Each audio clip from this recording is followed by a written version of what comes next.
Bonjour, nous sommes Amine Cheboun et Brida Saïd, Mathis Deruel, des élèves de terminale STI 2D, option énergie-environnement. Dans le cadre de l'amélioration des conditions de pratique du VTT, on souhaite disposer d'un poste d'entretien sur le terrain de trial du lycée que voici.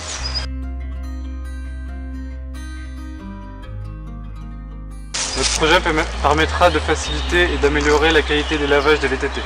laver et gonfler les vélos sur place après les séances de trial. Être autonome et indépendant énergétiquement.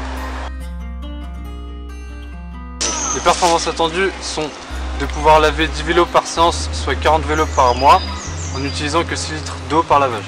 Avoir un éclairage suffisant en cas de manque de luminosité. Être autonome énergétiquement avec un temps de recharge de 3 jours.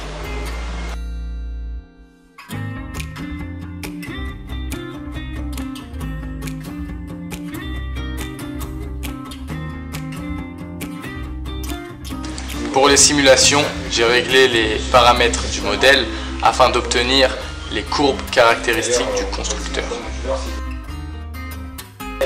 Puis à l'aide de MATLAB Simulink, j'ai cherché la meilleure combinaison inclinaison-orientation pour recharger ma batterie de manière la plus optimale comme demandé dans le cahier des charges. Pour réaliser mes simulations, j'ai effectué des réglages sur le modèle pour me rapprocher du système réel.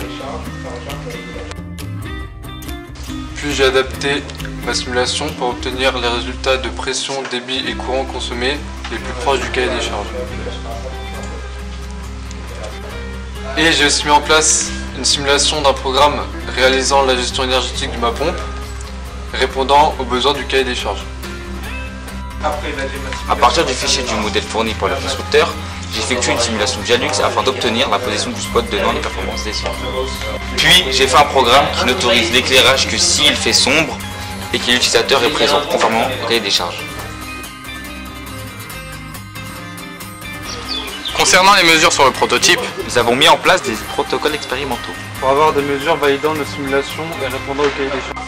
les mesures du courant fourni par le panneau photovoltaïque en fonction de l'irradiance se rapprochent de ma simulation, mais certains paramètres comme l'influence de la température produisent des écarts entre les résultats. La mesure du débit volumique de la pompe est proche de celui attendu.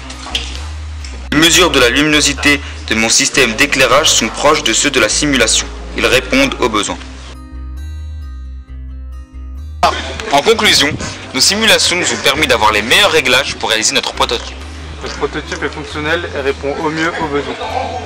On pourrait penser que ce système pourrait être utilisé dans les lieux de pratique du VTT en loisirs.